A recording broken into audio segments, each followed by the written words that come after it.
आप सब ने कभी इस तरह से मीठा बनाया है? नहीं बनाया? एक मरतबा बना कर देखें। गुलाब जामुन पानी में डाल दें और फिर देखें, और यहाँ पर आधा किलो दूध से 1 किलो तक का दूध वाला मीठा तैयार। ये नहीं है कि हम इतनी देर तक मनो दूध को पकाते रहें तभी मीठा हमारा लजीज बनेगा, पर मीठा भी कुछ इस कदर लजीज होना चाहिए कि सब रोज़ेदार आपको ढेरों दुआएं दें।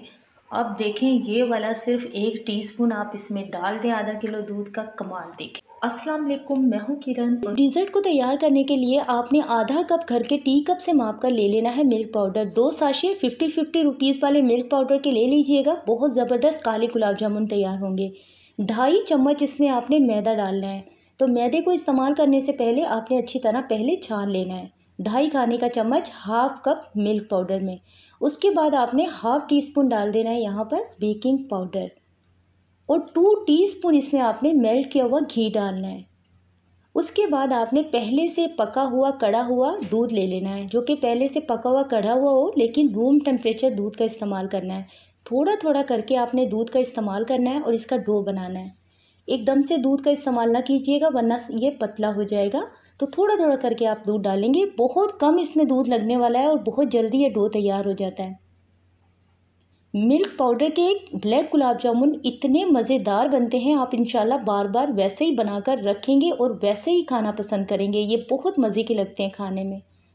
अच्छी तरह से हमने डो बना लिया है। हल्का सा आपने स्पैचुला पर या किसी भी चम्मच पर कुकिंग ऑयल लगा लेना है, इससे फिर ये आपके हाथ पर भी नहीं चिपकेगा, और इसके आपने अच्छी तरह मिक्स कर लेना है। उसके बाद अब हम इसे रखेंगे नहीं, फ़ौरन से इससे गुलाब जामुन बना लेंगे। गुलाब जामुन की यहाँ पर बॉल्स हम छोटी छोटी बनाएंगे, माशाल्लाह से अपनी साइज़ से थोड़ी बड़ी ही दिखेंगी।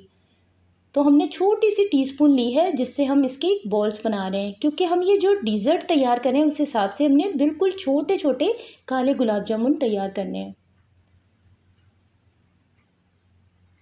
तो इसी तरह से आपने सारी गुलाब जामुन की बॉल्स तैयार कर लेनी है।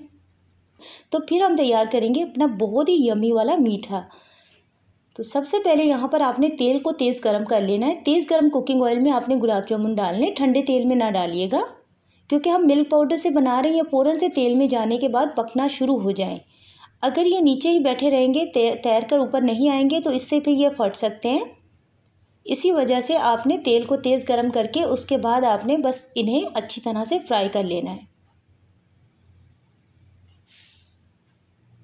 आप चाहें तो हल्के कलर में भी इन्हें निकाल सकते हैं। गुलाब जामुन की रेसिपी ज़रूर देखनी है, आपको आसानी हो जाएगी। चाशनी हमने हल्की सी नीम सी गर्म कर ली थी।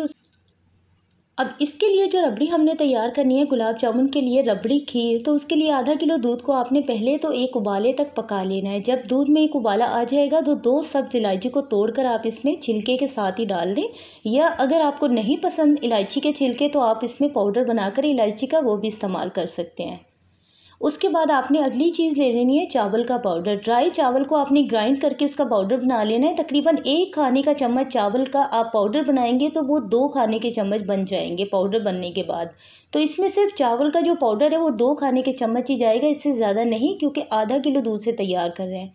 उसके बाद आपने 4 खाने के चम्मच इसमें सेवियां डाल देनी है। भुनी हुई बारीक सेवियां हो तो वो ले लीजिएगा, अगर इस तरह की मोटी सेवियां हो तो वो ले लीजिएगा। बहुत अच्छा सा टेस्ट आता है, बहुत ज़बरदस्त बनता है। अच्छी तरह मिक्स कर लेंगे। अब इसे मीठा बनाने के लिए यहाँ पर हमने लिया है 3 खाने का चम्मच चीनी। दानेदार चीनी का ही इस्तेमाल कर लिया है। इसमें हमने चीनी की मिकदार कम रखी है, क्योंकि गुलाब जामुन जो हैं वो अच्छे खासे मीठे हैं, तो इसी वजह से चीनी ज़रा कम ही रखी है। अगर आपको खाने में मीठा ज़्यादा पसंद है तो चीनी की मिकदार आप अपनी चॉइस पर कम ज़्यादा रख सकते हैं। अब इसे पकाना किस तरह है, इसे मीडियम लो आंच पर आपने पकने देना है। बार बार इसमें आपने चम्मच चलाते रहना है। एक मोटी सी तय आती रहेगी मलाई की। आप पास में किचन में अपना दूसरा काम करते रहे, आराम से इसे पकने दें, एक चूल्हे पर रख दें। इसे पकने के लिए तकरीबन 20 से 25 मिनट का टाइम लगेगा। तब तक इसे आपने अच्छी तरह पकाना है। सेवियां भी इसमें गल जाएंगी और यहाँ पर ये बनकर बिल्कुल तैयार है। 20 से 25 मिनट तक मीडियम लो आंच पर जब आप इसे पकाएंगे तो ये पकने के बाद माशाल्लाह से इस तरह से दिखेंगी, और जब इसमें सारी तरफ से अच्छी तरह से बबल्स बनना शुरू हो जाएंगे तो समझो ये बिल्कुल अच्छी तरह से पक चुकी हैं। और इतनी गाढ़ी हमने रखनी है, इससे ज़्यादा गाढ़ी नहीं रखनी। तो इस स्टेज पे हमने फ्लेम ऑफ कर देना है। इसे उतार कर पहले अच्छी तरह से रूम टेम्परेचर पर आने देंगे, ठंडा होने देंगे। तब तक यहाँ पर गुलाब जामुन देखिए 1 घंटा हो चुका है। 1 घंटे तक हमने इसे चाशनी में ही रखा रहने दिया। फुल अच्छी तरह से इसमें चाशनी जा चुकी है और यहाँ पर हमारे काले गुलाब जामुन तैयार हो चुके हैं।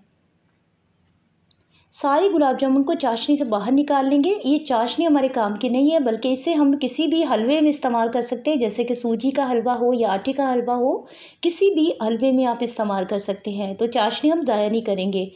और इसी तरह से जो हमने यहाँ पर रबड़ी खीर तैयार की है वो सबसे पहले एक बाउल में डाल लेंगे, यानी कि जिसमें आपने इस मीठे को बनाना है, सजाना है, तो उस डोंगे का आप इस्तेमाल करें। उसके बाद यहाँ पर जो गुलाब जामुन है सबसे पहले इसकी कटिंग करके आपको दिखा देते हैं। माशाल्लाह से अंदर तक ये चाशनी से फुल भरे हुए हैं और ये बहुत मज़ेदार बनते हैं। वैसे भी आप बना कर रखेंगे तो घर पर सभी इसे बहुत पसंद करेंगे और बहुत ही शौक़ से खाएँगे।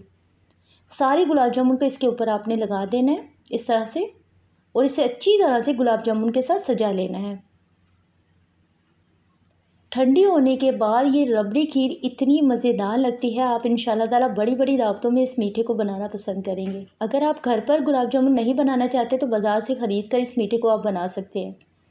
यह ठंडा होने के बाद ये बहुत ही मज़ेदार लगता है खाने में। उम्मीद करती हूँ आज की छोटी सी शेयरिंग आपको ज़रूर पसंद आई होगी।